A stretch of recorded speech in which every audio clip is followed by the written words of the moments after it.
कल रास्ता वलाए हूँ सरदार गाड़ी साको मंगा लेती है गाड़ी रास्ता बनाए थे दे अल्लाह डी पूरे की तेनो अपना अल्लाह को प्यारी थी।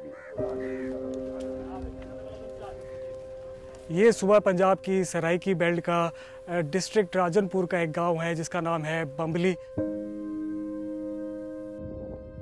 जब हम दोपहर को 2 बजे यहाँ पर पहुँचे तो यहाँ के लोग एक जनाजे की तैयारी कर रहे थे। जब लोगों से मेरी बात हुई तो उनको परेशानी इस बात की थी कि वो उस डेड बॉडी को दफनाएंगे कैसे। इस गांव के बिल्कुल साथ कब्रिस्तान होने के बावजूद जब एक दिन पहले यहाँ पर एक बुजुर्ग खातून की तबई मौत हुई तो इलाके के लोगों को ये सवाल सोचना पड़ा।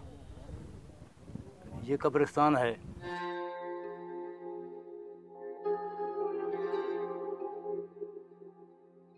अमीर बख्श इस गांव के कब्रिस्तान के रखवाले हैं।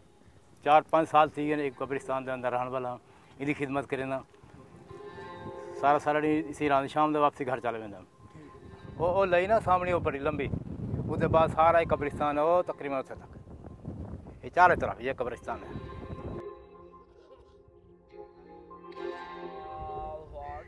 जेना बैठू ना रिश्तेदार असा वेंदू भला हुंदी जाह बनायो से उनके नाल तामन करते हूँ को दफन कितो से हुण पानी है असा जलील थी ते जाह ते देवनी है बे पासे ते ना वही सकदे हासे एक गुस्तान अंदर पानी भर गए ही दी वजह के सारा ये मिट्टी सारी चाह के कब्रिस्तान अंदर एक कब्र शुदा मिट गए कोई थोड़े थोड़े बाहू जाहिर हैं कोई इतना जाहिर हैं कोई उतना जाहिर हैं 4 फुट की कब्र है लेकिन आध फुट ही तो मिट्टी आई लासी है। ये सामने है पिया ये देखो या तो ये बारले पासे कब्रिस्तान है साकन 2 तकरीबन 10-12 किलोमीटर ये वो पक्की रोड मेन रोड के नाल या उथा थी सकते इतना इतना फिलहाल कोई कब्र नहीं लग सकती ना कोई कब्र मार सकती सारा तो तले पानी पानी है ना उतनी गप्पन है तले सारा पानी सामने वो पानी खड़ा है ये पानी खड़ा है वो पानी खड़ा है सारा हर पास में पानी खड़ा है। डिस्ट्रिक्ट राजनपुर दरियाए सिंध के मगरिब में बसता है लेकिन इस साल यहाँ पर आने वाला सैलाब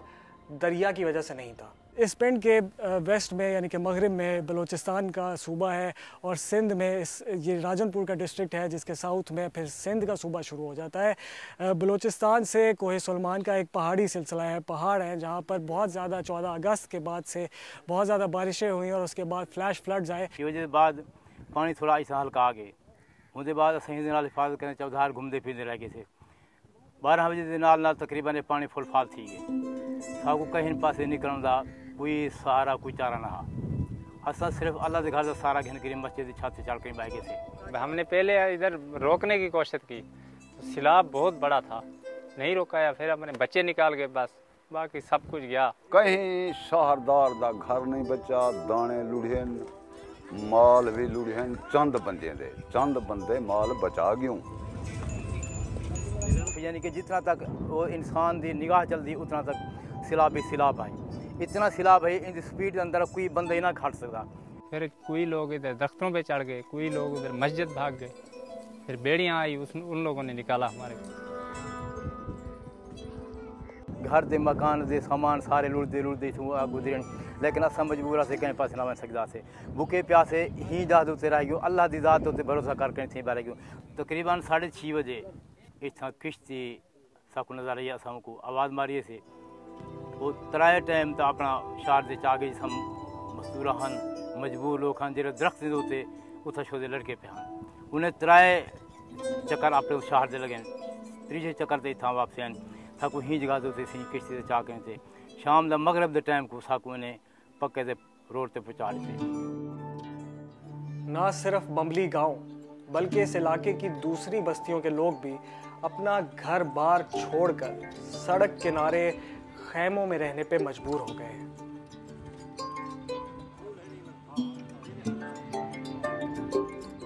लेकिन बम्बली गांव के उस कब्रिस्तान का क्या बना? ये 2 महीने 4 महीने का कुछ नहीं बनता तलें दे पानी है तलें दे सैलाब है एक मिट्टी है सब कुछ है पूरी जन वो कब्र बनी है वो एक लटदा है वो लटदा है एक टुकड़ा है बचा हुआ जैसा वो कुरा है थोड़ा जा अल्लाह को जन्नतुल फिरदौस मकाम अदा फरमा अल्लाह पाक महफूज शात नसीब फरमा बस होने अलावा कोई जगह का नहीं वो कमरा जो है वो भी ढह के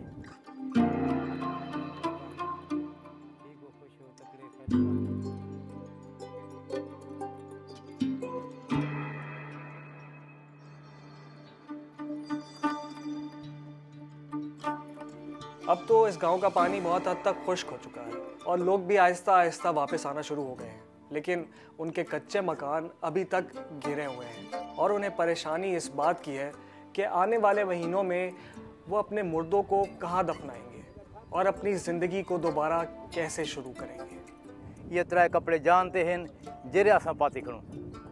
बस जो कि अल्लाह रासी इतना मिल वेंदे हता खा गेंदो रहते जो बस अल्लाह को याद करके सो में देते। वतन छोड़ना भी बड़ी दूर की बात है। अभी दूसरे वतन में जाएं, कोई कैसा देखता है, पता है कैसे लोग हैं, कैसे नहीं है। ये तो हमारा अपना गम है ना, अच्छा बुरा इधर तो ज़िंदगी गुजर जाती है अच्छी खासी।